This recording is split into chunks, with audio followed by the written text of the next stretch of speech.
to talk about Our Lady of Guadalupe. Before becoming a Dominican sister, she attended Benedictine College in Atchison, Kansas, where she majored in Spanish and evangelization and did a series of independent research projects on Mary's appearances in Mexico. Currently, she teaches 7th and 8th grade religion at St. Henry's School and enjoys it immensely. Please join me in welcoming Sister Felicity.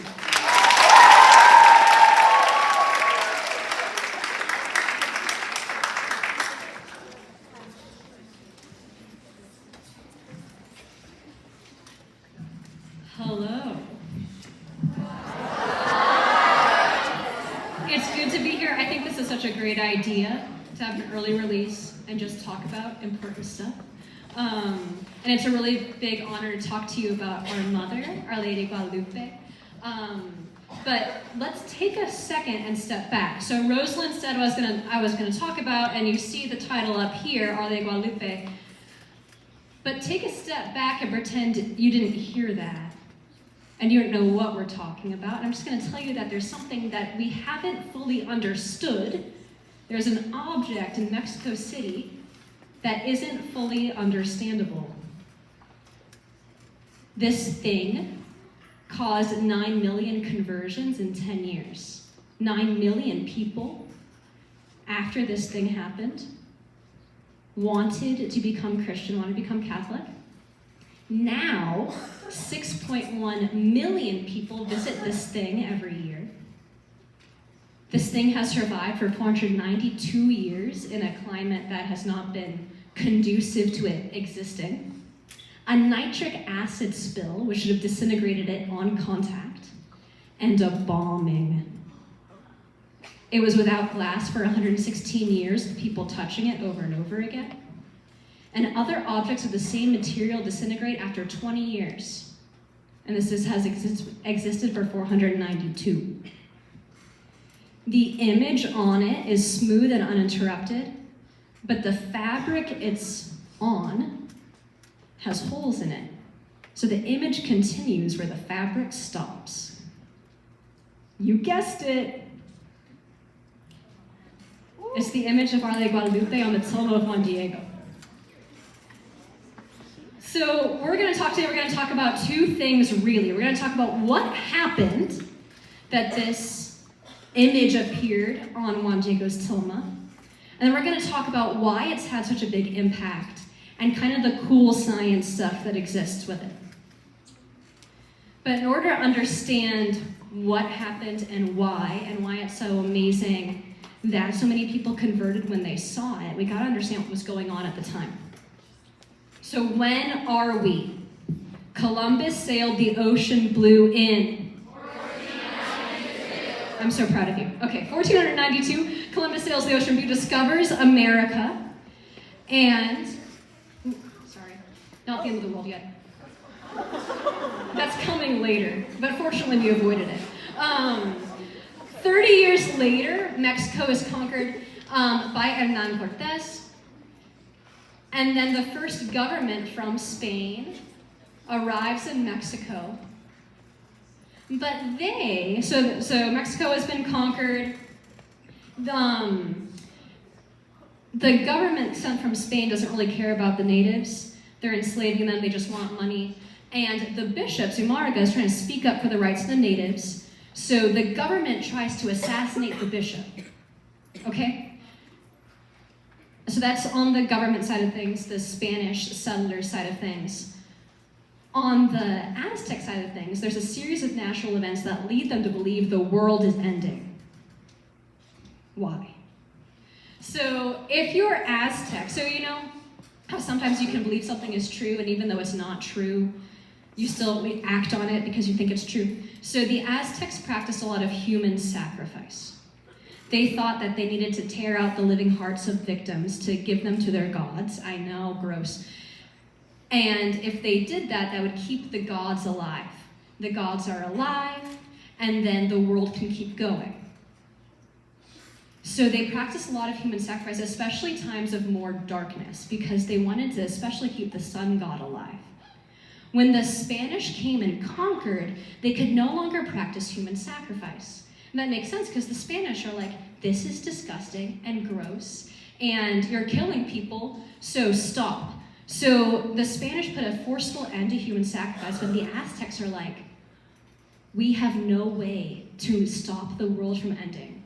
Our gods are going to die because we can't feed them, we can't honor them on human sacrifice. So they feel like their hands are tied. The end of the world is coming, and there were signs, they're like prophets, had signs that would come, and when these signs came, the world was about to end. Those signs were a comet in the night sky, a pillar of fire rising in the night sky, lightning strikes, solar eclipse especially, because we want to keep the sun alive. If the moon is covering the sun, that means that the sun is dying, and then floods. So all of these happened in 1530. And so we're powerless, Aztecs are powerless to stop the world from ending, and it was going to happen on their winter solstice, which is going to be December 12th, 1531.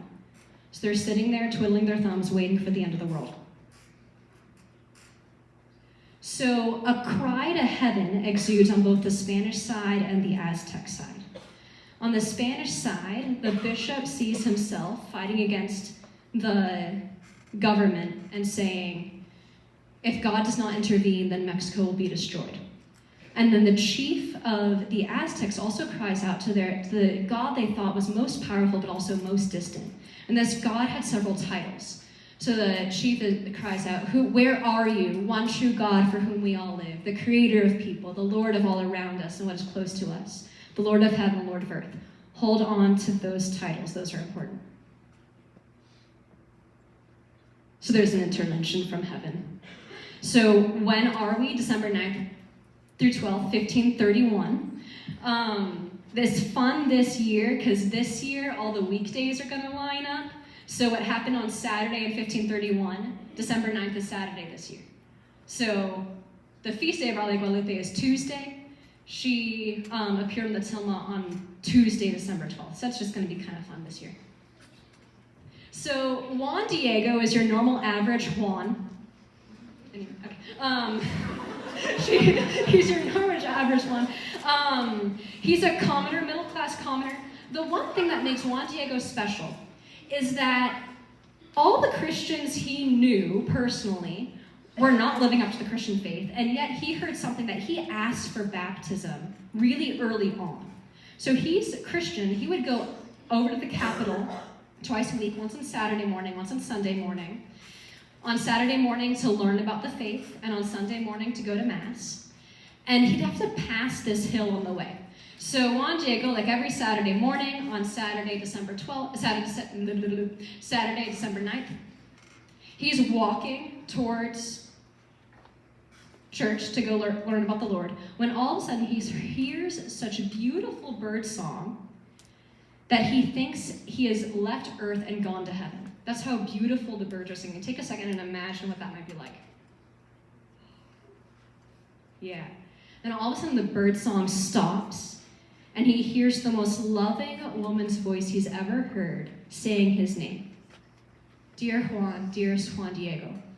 And when he heard that voice saying his name, the love with which it was said cast all fear from his heart, and he was able to climb up the hill towards the voice with no fear at all in his heart, happy and contented, because he knew someone who loved him was drawing him to herself. And he sees Mary. He knows it's Mary, and the light coming from her. She's the most beautiful person he's ever seen. And the light coming from her is turning the rocky hill into a garden. And she introduces herself, introducing herself as Mary. I am the Holy Virgin Mary, who has the honor to be the mother of the one true God for whom we all live, the creator of people, the Lord of all around us and what is close to us, the Lord of heaven and the Lord of earth. Sound familiar? Yeah. Why is she here? She wants the people to build a church there on that hill so that she can give Jesus to all people in all her love. Notice when I have all these quotation marks, they're from the official account of the apparitions, we think they're more or less from St. Juan Diego himself. These are the words he would use to describe what happened. So again, why? Because I am honored to be your compassionate mother, yours, and that of all the people who dwell together in this land, both the Spanish, who are being abusive, and the natives, and at that time, there were actually no borders in this entire hemisphere. So when she says that, I'm the mother of all people who dwell together in this land, she's talking about us too. And what is she going to do at this house, at this church? She's going to hear our cry, our sadness, to remedy, cure all our various troubles, their miseries, our pains. So Juan Diego is filled with courage, and he goes someplace he's never been before. He goes to the bishop's house, and he waits to see him. And then when he sees the bishop, he kneels on the ground and tells him the whole story. I saw Mary, and Mary wants us to build a church right there, and she's going to be our mother. And the bishop kind of looks at him like, I don't quite believe you. But he says, come back another time, and I'll have more time, and I'll hear what you have to say later. And Juan Diego is completely and utterly dejected. He goes back to the hill where he knows Mary will be waiting for him. And he begs, Mary, send somebody else. Send someone who already has social standing so that the bishop will listen to him, because I'm just a guy from the country. I need to be helped. But Our Lady admits that she has a lot of servants. But it's necessary that you personally go and plead that by your intercession, my wish may become a reality. So Mary says, I've got reasons, I choose you. And this confidence that Mary has in Juan Diego fills him with confidence and with gladness. So truly with gladness, I will go to carry out your venerable word. I will not fail to do it, nor does the road trouble me. So when Juan Diego is able to feel Mary's confidence in him, he's like, I can do anything. So he goes back again. So that was Saturday. Here's Sunday. Goes back to the bishop. Now he postures himself completely on the ground and says, Bishop, Mary appeared to me. And he's so fervent in asking this, he starts crying. You've got to believe me. Mary appeared to me. She wants a house here. And the bishop's still kind of listening, and with the strength of Juan Diego's request, he goes, okay, ask Mary for a sign. And if Mary gives me a sign, I'll build your church. So Juan Diego, it kind of throws the bishop off, because Juan Diego is able to say, yes, of course. Doesn't say a small sign or any sign the bishop wants. Juan Diego doesn't even ask what it is. Yes, I will get a sign for you from Our Lady. And he goes off back towards Our Lady, and the bishop's like, okay, I got to go send people to see where he's going. I'm starting to believe this. But for some reason, so Juan Diego goes straight back to the hill. But the two servants who are following him lose him right away and get so angry that they lost him that they go back to the bishop and say, you can't believe that guy. He's making it all up. He's crazy. So they completely ruin Juan Diego's reputation with the bishop. Meanwhile, Juan Diego is with Our Lady and says, the bishop wants a sign. And Mary says, great, come back here tomorrow. I'll give you a sign. Juan Diego goes back home, and his entire world is gone because his uncle is dying. So we're on Saturday, December 10th. When's the world gonna end? 12th. The 12th. The 12th. And so we're on Sunday night, and the uncle, so his elderly uncle, the elderly represented the continuity with the past. All of reality for Juan Diego is falling apart. It's Juan Diego's end of the world. So Juan Diego disobeys Our Lady, does not go back to ask for a sign on Monday morning. He stays with his uncle, brings a doctor. It's too late for the doctor to save Juan Bernardino, the uncle. So really, really, really early in the morning, on December 12th, Juan Diego leaves home, not for the doctor, but for the priest. So he has to go back to the capital, which means he needs to go past that hill. And he thinks, if I go right past the hill on my normal route, The lady from heaven will see me, and she'll stop me to bring a sign to the bishop. So Juan Diego has a brilliant idea, and he goes around the other way, so that,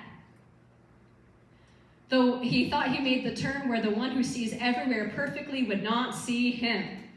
And he's shocked when Our Lady comes down the hill to meet him, and she goes, "Hey, what's going on? Where are you going, my littlest son?"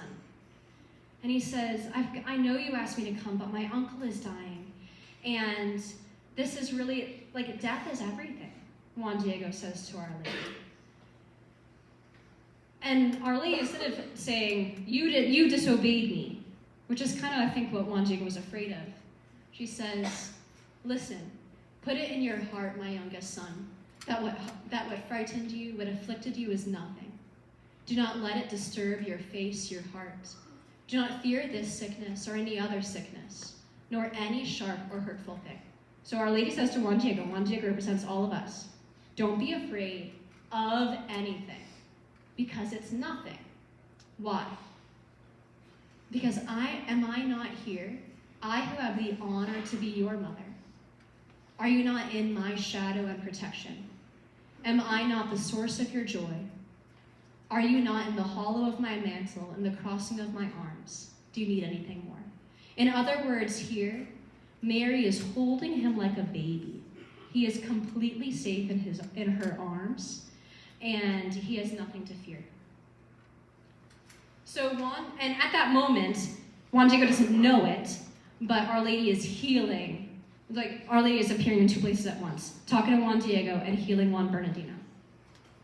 So Juan Diego is able to go up the hill, and he sees all of these Spanish roses, not Mexican roses, Spanish roses in the middle of winter covering this hill. And he picks them all up and puts them in his tilma. He brings them back down to Mary, and like a good mom, like a good woman, she fixes the arrangement that Juan Diego had made, and then says, okay, go to the bishop, don't show anyone the flowers but the bishop, and the flowers are the sign. The bishop will believe in me, and we can build the church here. It's still really early in the morning. The servants don't believe Juan Diego, and so they are bullying him all night. They see that he's holding something, they try to look at it, but every time they try, it looks like the flowers are actually stitched into the tilma.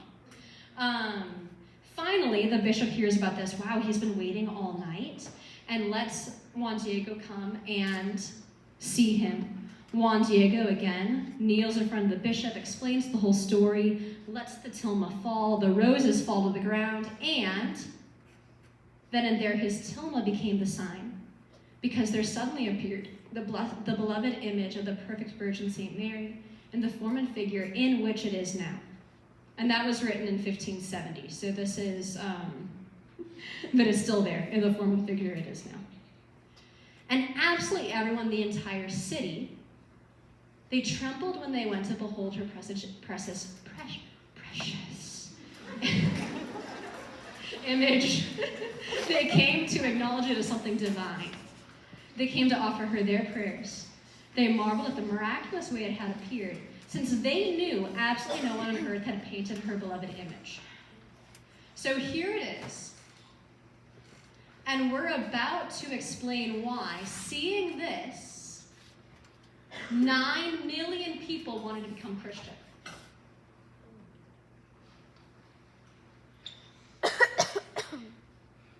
It's a codex. Do you know what a codex is?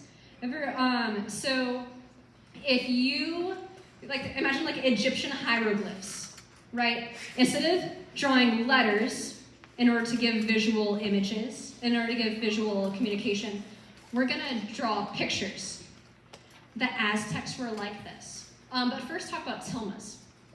So Juan Diego's tilma, every guy had one. And the tilma was actually a really beautiful thing. When a baby was born, the baby would be put in the tilma and the baby would be raised to God, and that would show this baby now belongs to God. They're a distant God that didn't really care, but that's a beautiful concept. In Aztec culture, when you were married, the guy's tilma would be tied to the woman's shirt, and and that would be a sign of like the marriage bond, so the rings. And then sustenance. When you went out farming, you would gather all your food in your tilma. So what we need to live, love, and holiness is all symbolized by the tilma. And what color your tilma was showed how important you were. The lower class people were a white tilma. Juan Diego had a white tilma. But when Mary put her face on it, she elevated Juan Diego's class because now it's super decorated.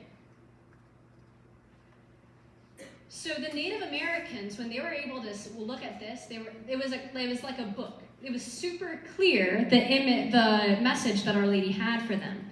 These codices, the codexes, would be on big, big, big pieces of paper, and they'd stack them and then take them out, and they have to put them on the floor. You could walk all around. You walk at different angles, and you see different messages. That's the way they would read the codices. But this functioned just like that. It was like seeing a poster board with God loves you on it. So what is the image? Or what is the message? The first thing we'll talk about is the rays. So in Revelation 12, it says that there's a woman who's standing in front of the sun. There's clothed in the sun. Here she's standing in front of the sun because she's more important than their sun God, the one that they're trying to keep alive through human sacrifices. She's saying, I'm more important than your sun God.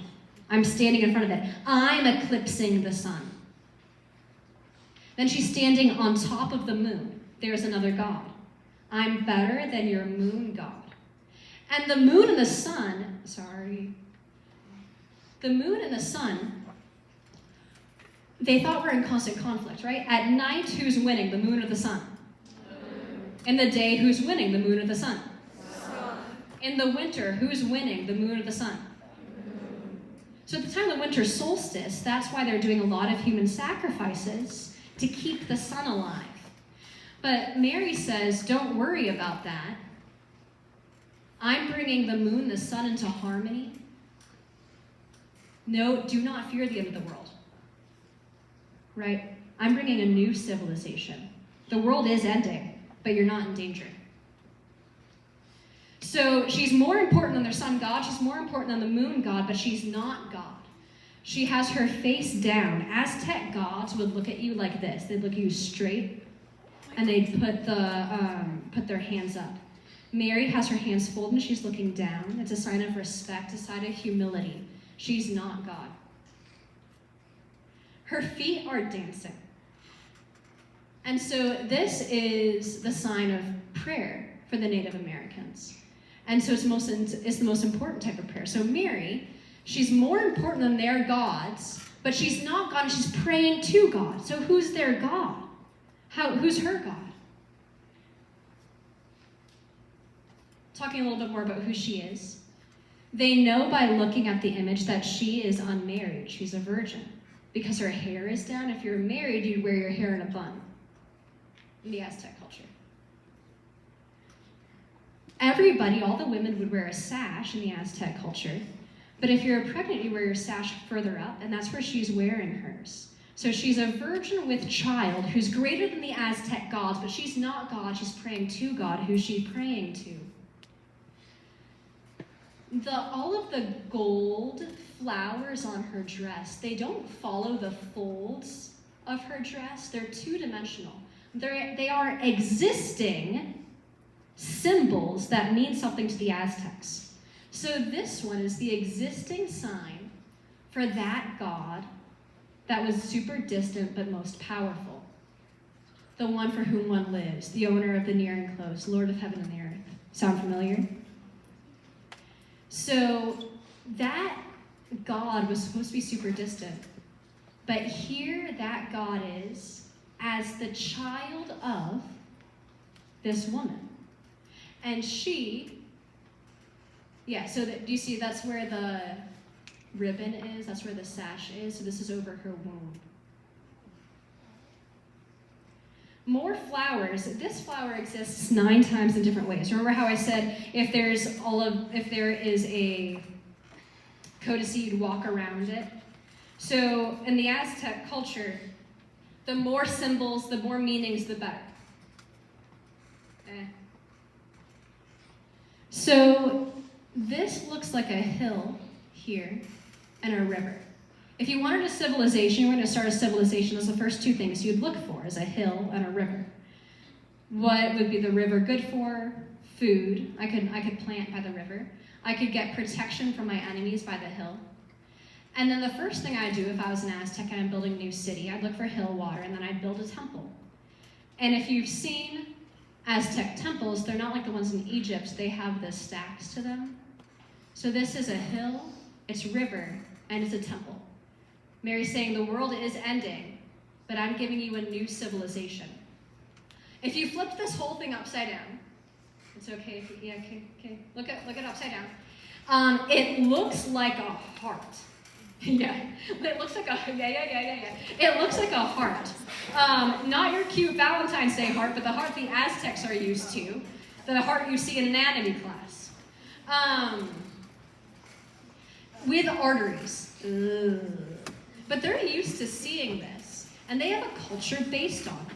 Again, you would offer the living heart and be carried on a spiritual eagle angel to the gods to keep them alive. Here, Mary has a heart connected to eternity. The blue starry mantle represents eternity. So I'm connecting your heart to eternity. And what's more, this is a divine heart. So instead of offering the hearts of humans to keep the gods alive, this woman is saying, our God, the God that is within my womb, my child, is sacrificing himself to keep you alive. You can sustain yourself on him. You do not need to live in fear. Lastly, okay, use your imagination again. This is obvious for the Aztecs, but not for us. Do you see the nose? Do you see the eyes? Do you see the mouth? Okay, face and heart. You saw this earlier. Juan Diego said to Our Lady, I'm afraid I will afflict your face, your heart. Together, face and heart for the Aztec meant the whole person. So Our Lady is saving our whole person by giving us to Jesus, who's sacrificing himself to keep us alive. We don't need to live in fear, sacrificing ourselves, each other, to keep the gods alive. The world is ending, but you're okay because you're living in the love that she brings. And we're not just making this up. So here's a real quote from a Native American. Our elders offered hearts to God that there may be harmony in life. This lady says, without tearing them out, we should place them in her hands, that she may then present them to the true God. So there is another heart behind her hands. Science. So in the 1900s, the 20th century, they started looking at her eyes. Now her eyes are 5/16 of an inch. That's less than half an inch. And this image appeared in 1531, when there was no eye science. But now when we look at it, we can see 13 human figures in the eyes.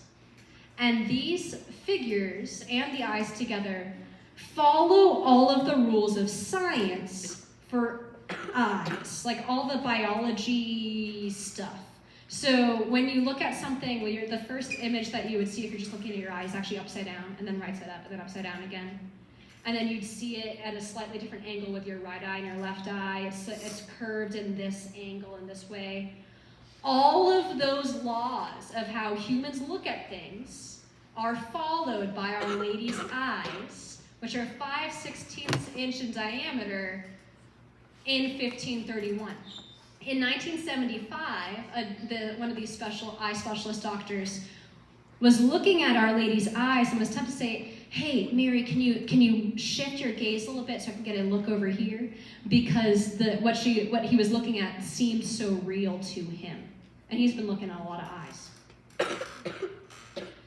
When we look at the stars on Our Lady's mantle, they're not just evenly spaced. They follow the exact pattern in the night sky that was on December 12th, 1531 at 6:41 a.m., which is about the right timing for Juan Diego to finally get in front of the bishop and let the flowers fall.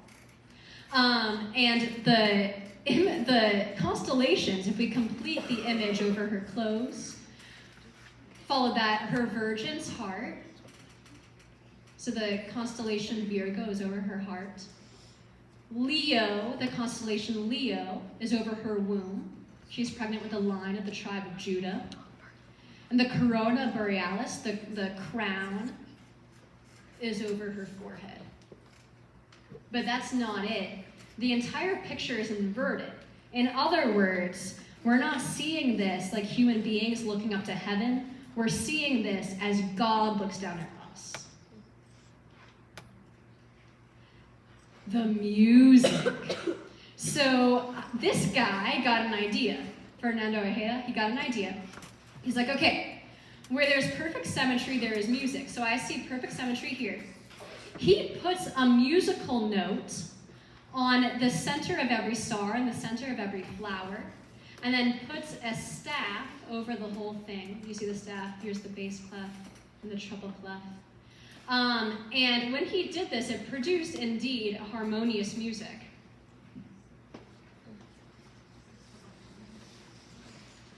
And a guy made a symphony based on it.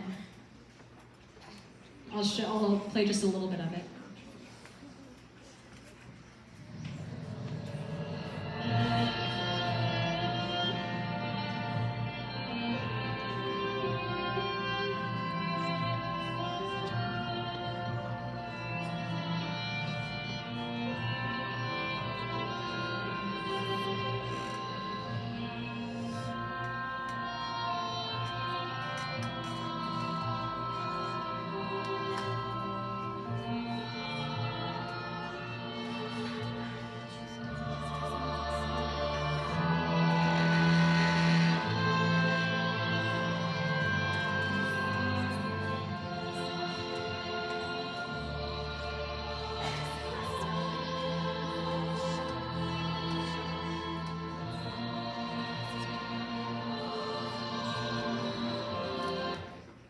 Sister Maria Laura can also play that on piano.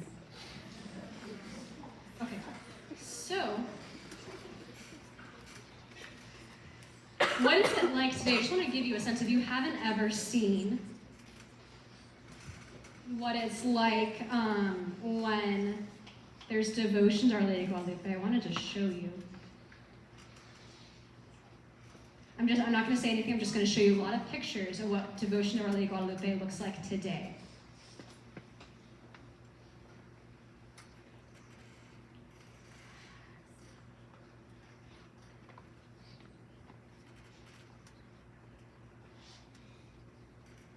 They're approaching her on their knees.